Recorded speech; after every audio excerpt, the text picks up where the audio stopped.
Okay. So, we may have lost to the Blues again. I am aware of that. At the same time, however, this team can beat the Blues. We are definitely capable of beating the Blues. They may be 9-0-1 in their last 10 against us, but this team gave the Blues a run for their money. This team showed fight. This team didn't quit. This team gave it everything they had with a lineup that is still depleted. There are still guys out for us. St. Louis has essentially nobody out. This is St. Louis's playoff roster. And to nearly come back from down 4-1 and 5-3 to almost beat them? It's probably the best I've felt about a loss in a while. Which, I mean, it's odd. It's really odd to feel good about a loss. Because, again, it's a loss against a team that we still can't seem to beat. And a team that we're most likely going to play in the playoffs. Yet, we gave them our best effort. We tried our asses off. And I know it sucks. I know it stings. But you got to remember, it's still not the playoffs. And this ain't our full roster. So, going into this game, ESPN and basically everybody else knew this is a playoff series. And this is going to be a tough physical series because these two are Central Division foes and they hate each other. Obviously. Both these teams have playoff history where they've lost to one another. Both teams, I think, have one series win over the other, I believe. Yeah, I think so. Wild won a series back in 2017, and then the Blues won the series after that in the next year, and that's where it's been since. So, the goaltenders for tonight's game was Talbot versus Ville Husso. So, I'd still feel pretty confident about this. But pretty back and forth game to start early on. And then at 6:57, Ivan Barbashev gets his 24th of the season, and the Blues are up 1-0. Basically, Nathan Walker, who is Australian, by the way, one of the few Australian players in the NHL, if not the only one, is driving towards the net. And the puck is originally stopped by Talbot, but somebody trying to clear Nathan Walker out of the way accidentally pushes Walker into Talbot, and then the puck is sitting right there for Barbashev to tap it home. And it's 1-0. They tried to plead their case, but yeah, one of our own guys pushes Walker into Talbot, which causes him to not be able to play the puck. But that's our own fault because we pushed him into Talbot. And it's 1-0 Blues. And that was the only goal of the first period. In a 6-5 game, there was only one goal in the first period, and that was it. And the game seemed pretty even. Other than that goal, it seemed like it was going back and forth. Both teams had opportunities. Both teams had chances. So I'm thinking, okay, it's only the first. That's fine. We got 2 more periods. We can still roll with it. And we were winning in shots. We were leading in shots 14-9 in the first period. And so we move on to the second, where the Wild are able to get one back. Ryan Hartman gets his 30th of the season with 18-19 left to go. So pretty early into the second, assisted by Kaprizov, his 50th of the season, and Zuccarello, his 51st, meaning he finally broke that plateau that he was at of 50. So now Zuccarello has the assist record, and Kaprizov, who has 50, is damn close. And basically, this puck bounced incredibly weird off of the faceoff. It was supposedly won by St. Louis, but it kept bouncing in towards the slot. It somehow lands on Hartman's stick, and Hartman just fires high glove side on Husso, and it's a 1-1 game. All right, so we're back in it, right? We got a chance. And then, 2 minutes later, the Blues are able to get another one back. Tarasenko gets one off of a backdoor play in which they showed during the second period break that Kevin Fiala just kind of coasted on this play and did not cover Tarasenko on the back door. Fiala was supposed to pick him up. He did not in time. Play goes backdoor to Tarasenko. It's an easy tap-in, 2-1. And then it starts to snowball from there. 3 minutes later, 13:08, David Perron gets his 26th of the season. And this one was off of a Jake Middleton penalty. And it is the second best power play in the league in St. Louis. They are only behind, I think, Colorado as far as the best playoff team in the league. It's either them or Florida that's in first. But the second best playoff team in the league against the worst penalty-killing unit since the All-Star break. They showed that stat on ESPN, and I knew it was brutal. And they literally said only the Canadians and the Coyotes have given up more power play goals than Minnesota has. And they said the reason why or at least Evison kind of said the reason why this penalty kill just sucks is we can't get it out of the zone. We get the puck on our stick, but we always wrap it around the boards, and they just chill on the boards, grab it, glove it back down, and then just continue it instead of just firing it out straight through the zone and getting a change. We just can't seem to do it. So that is now 3-1 St. Louis lead, and technically it was right as the power play ended too, so it can count either as a power play goal or not. That NHL.com says it is. It pretty much happened when the power play expired. And then 7 minutes later, in a period in which it seemed like the Blues had been dominating in our zone, they get another one. 6:22 left. Brandon Saad gets his 22nd of the season, assisted by Ryan O'Reilly and Marco Scandella.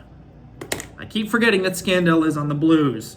But O'Reilly basically threads this puck through two of our defensemen to get it to Saad, who has a small breakaway, and he goes 5-hole on Talbot, just slides it right between his legs. And just like that, it's 4-1. And the building is going loud, and everybody's going nuts, and it just, the whole second period, despite the fact that we got a goal early on, the whole second period was 100% St. Louis. They completely dominated the game. Completely keeping it in our zone and not giving the Wild any chances whatsoever. That's why I found it shocking when at the end of the second period, shots were 27-20 in favor of us. We had been stuck in our own zone, and yet we outshot them somehow. That is what is absurd about this. It is just nuts. But right before, or I'll mention this before I mention what I was going to, Nick Leddy at one point went down because he accidentally got clipped by a high stick from Fiala, which resulted in a double minor since there was blood showing.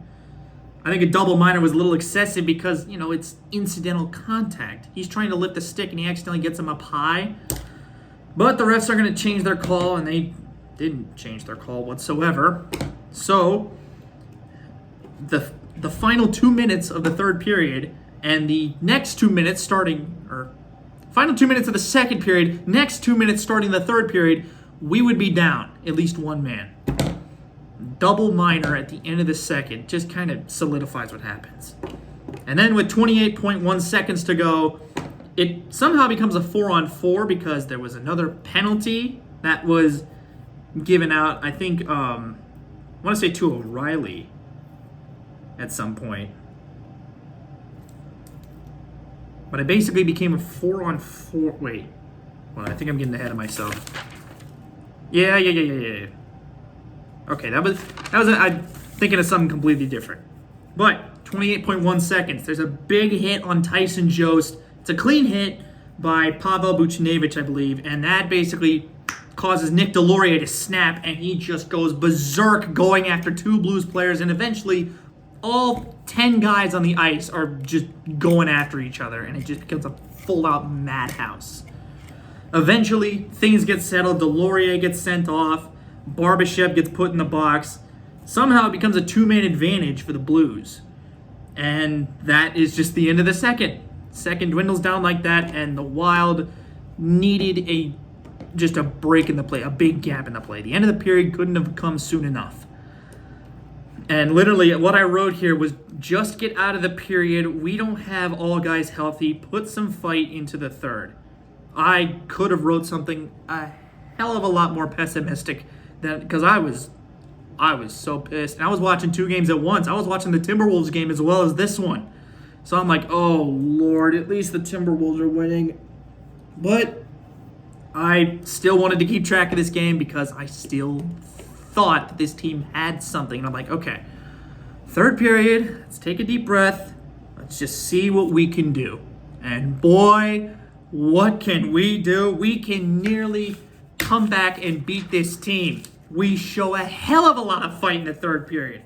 Starts out at 16:31. Ryan Hartman gets his second of the game and his 31st of the season, assisted by Zuccarello, who at that point has 52 assists on the season, and Goligoski.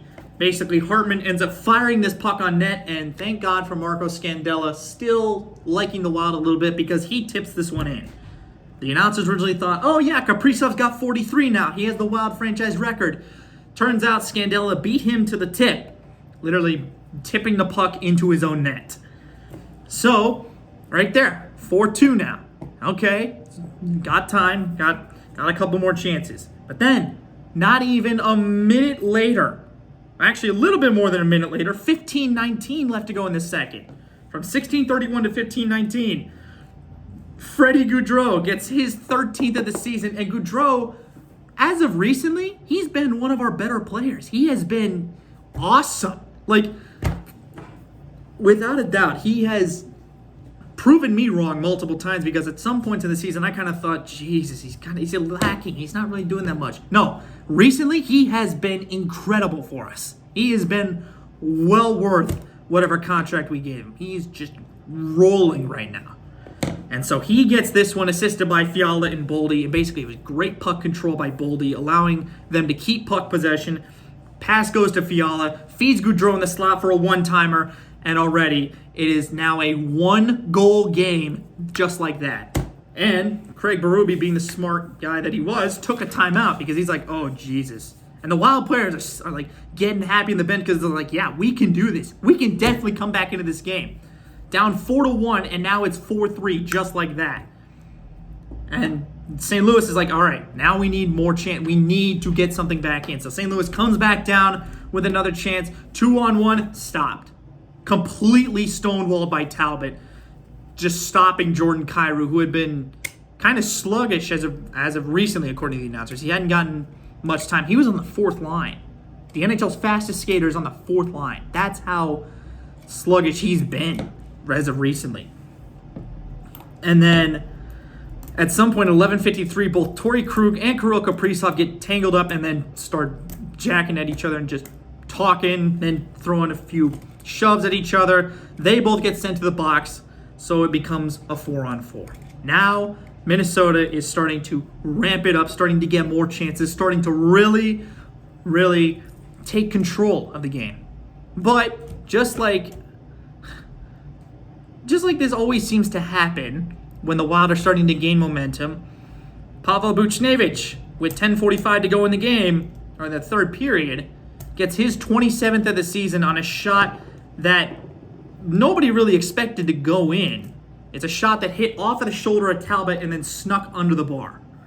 So it's a tough one to give up, and I think it's one Talbot should have, but Jesus, because it gave St. Louis a little bit more life back, and it was a 4-on-4, and Buchnevich just kind of took a shot. He just kind of fired it, hoping for the best, and it just hit the pad and went in.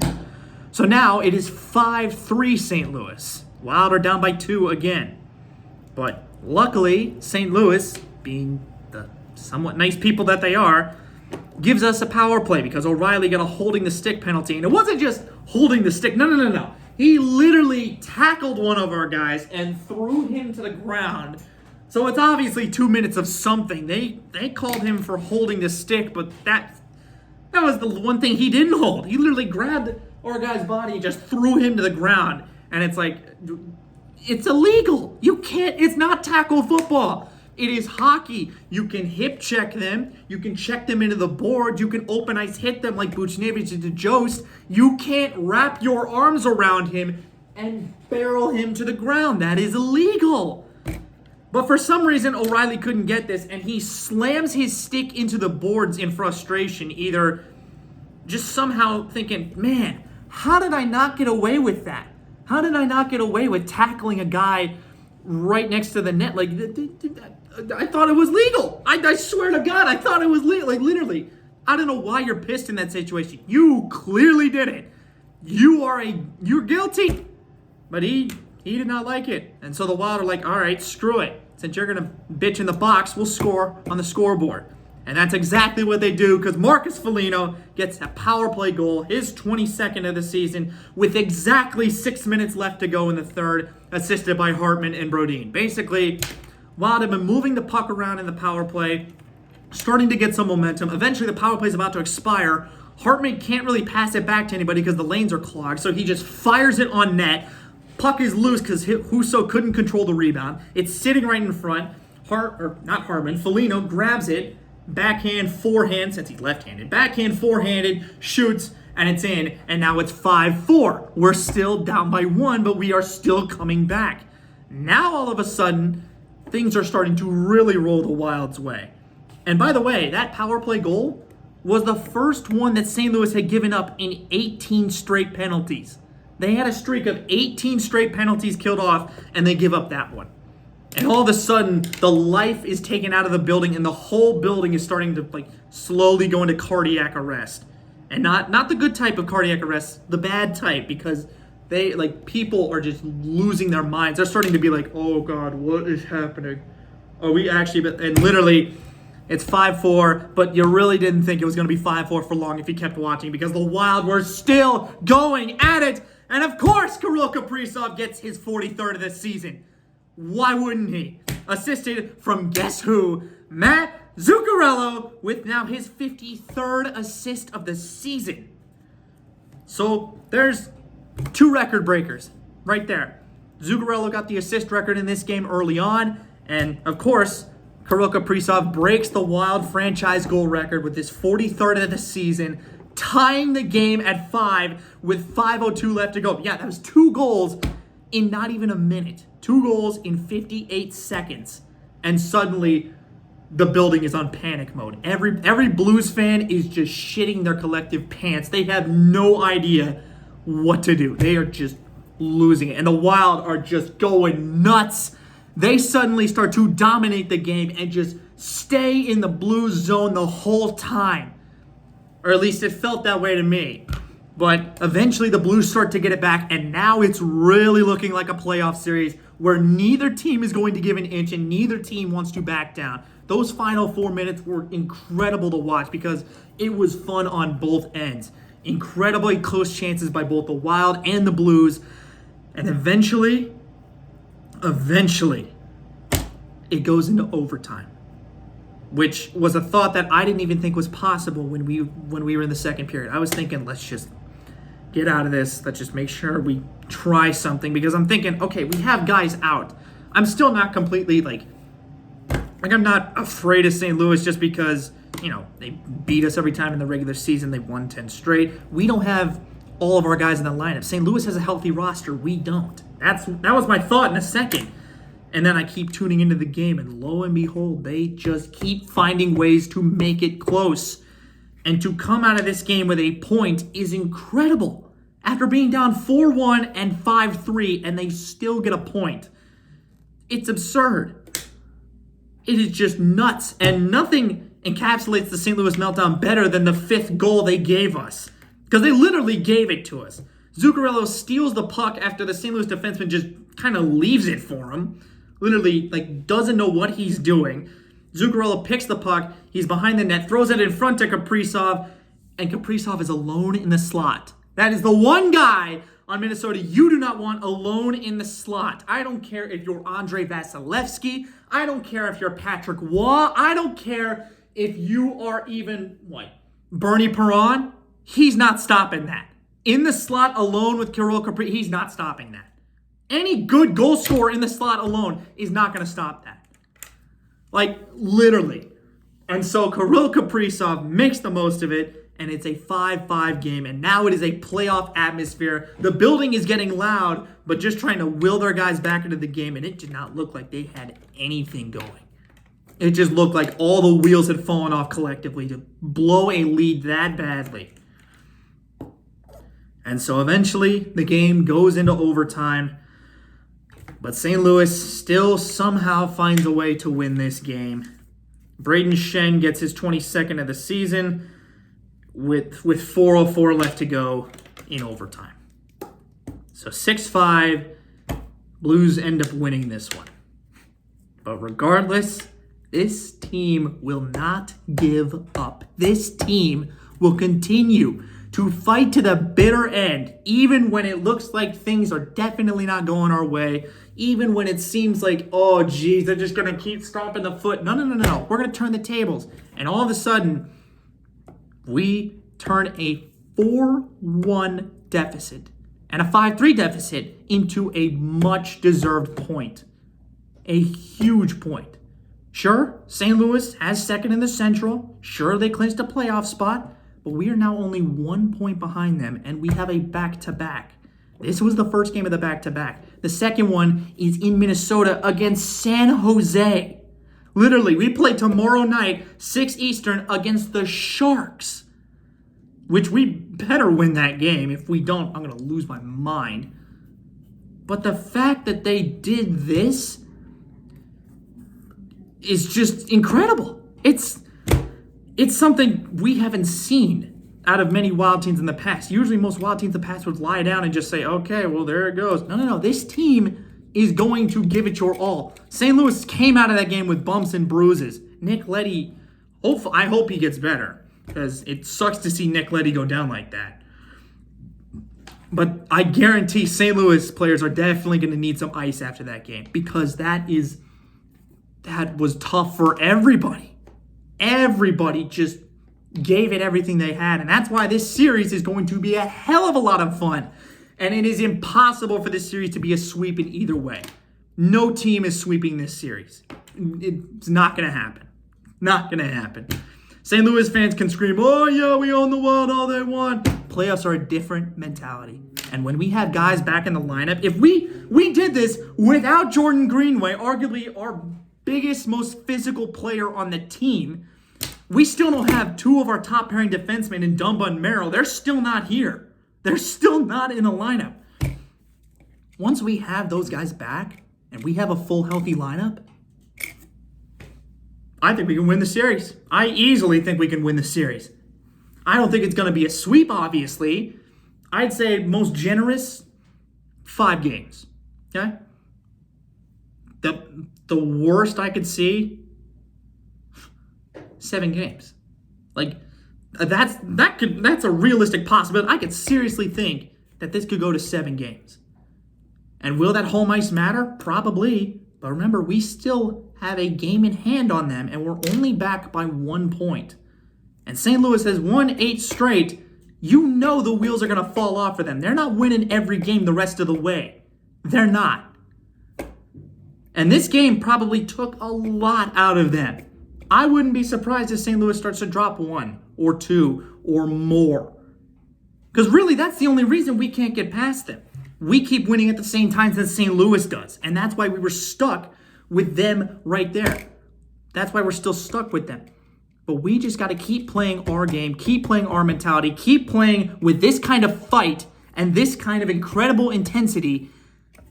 And I think we can still grab home ice advantage. I seriously think we can still grab it because it's there. And St. Louis is on their last legs. This team is just nuts. The fact, I still can't get over that. Down 4-1 in the third when it seems like nothing is working. Down 4-1. Down 5-3 too. And we still come back and get a point out of this game. That is what playoff teams are made of. That kind of fight and intensity and going as hard as you can. And it's good that we did it against St. Louis. Okay? This is in a way, this is like a tune-up game. Sure, it had bigger implications than we would have liked. But this shows us who we're playing. This shows us that we are going to give it everything that we've got. And they're going to do the same thing. And that's why this playoff series is going to be so much fun. It's going to be fun. It's going to be heartbreaking. It's going to be insane. It's going to be nuts. It's going to be enthusiastic. Like, literally, it will be arguably one of the best series in the first round. And it's one that's essentially confirmed. Because most of the other matchups still have stuff to roll around. Colorado doesn't know who they're playing yet. Calgary doesn't know who they're playing. Nobody in the Pacific really can hold on to a spot. So Edmonton doesn't know if they're playing the Kings or the Knights. Like, they still don't know. This series is essentially locked in. Pretty much. Because the next closest team is Nashville and Dallas, and they're like 6 points behind both of us. 6 points behind us, 7 behind St. Louis. Literally, if we just keep playing our game, and we continue to fight with this kind of mentality, we will be fine. We will be fine. Because this team is different. This team is different than any other Wild team there has been. I think we can do it. I really think we can do it. But it's a good thing the Timberwolves won as well. Gotta give them credit too. But, like I said, the next game, tomorrow, 6 Eastern, at home against the Sharks. Let's win that game and just sit back on top of this second spot in the Central. Let's just sit back there because St. Louis isn't playing tomorrow. They're not doing a back-to-back. We are. So, let's get back on top of this, or back in second place of the Central. Avs fans, yeah, we got first. We took Ben Myers from you. All I have to say is 2013 or 2014, 2004. No, what am I saying? 2013 to 2014, that year. And then the year that ended Patrick Waugh's career, 2003. Gotta love it. Can't wait. But that is it for this video. Thank you for watching. Click like if you liked it. Click subscribe if you want to see more of these videos. I'm still going to follow the Wild because of course I will. This team is way too much fun not to follow. Way too much hype not to follow this team. I'll also mention this before I go real quickly. Our record now, 46-21-7 with 99 points. We're third in the Central, but I don't think that's going to be there for long. Shots were 36-30 in this game. So it was definitely... Actually, I'm not sure what that stat tells me anyway. It's weird because you'd think shots on goal would tell you something like, how the game dictates. Oftentimes, that might not be the case. I mean, second period definitely doesn't dictate that. We outshot St. Louis by 7 shots, and we were down 4-1. So, no clue what that'll entail. But this series is going to be fun, and let's win tomorrow against St. Louis. Like I said, like the video if you did like it. If you want to see more, subscribe. I'd appreciate it. Still going to follow the Wild. And as always, I will talk to you guys later. Peace.